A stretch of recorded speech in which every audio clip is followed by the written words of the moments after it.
हो जाता है। तो ध्यान रखना भाई साहब, जिस समय तक्षक बन करके जिंदा हुआ है तो चला है राजा परीक्षित को डसने के लिए। जिस समय परीक्षित को डसने के लिए चला तो परीक्षित के गुरु थे धनवंतर, इनके 1400 चेला थे।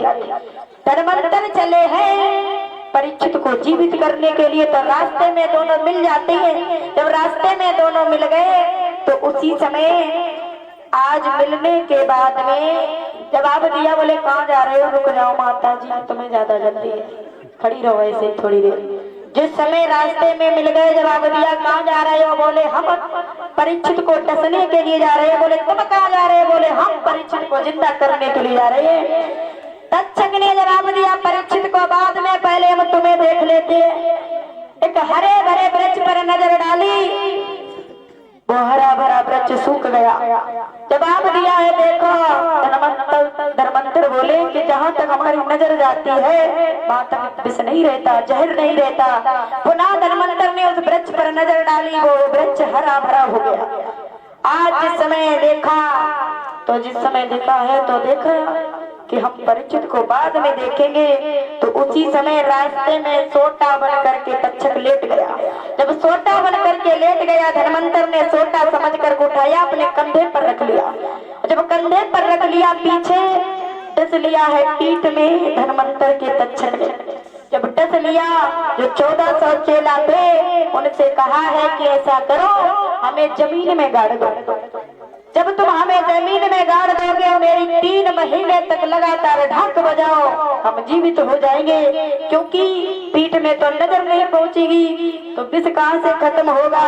तो 1400 चेला थे, धनवंतर को जमीन में गाड़ दिया और ढाक बजाने में लगे।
कौन जीवित है कि मर गया या खुद ही मरे जा रहे। उस समय धर्मांतर जो जमीन में गड़े थे उखाड़ दिया।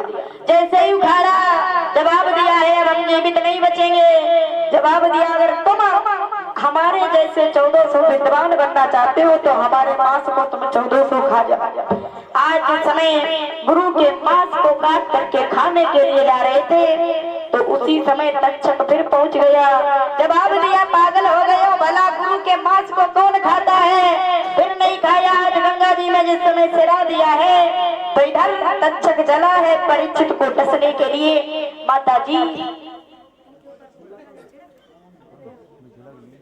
माता जी इधर देखो दक्षिणा रखी।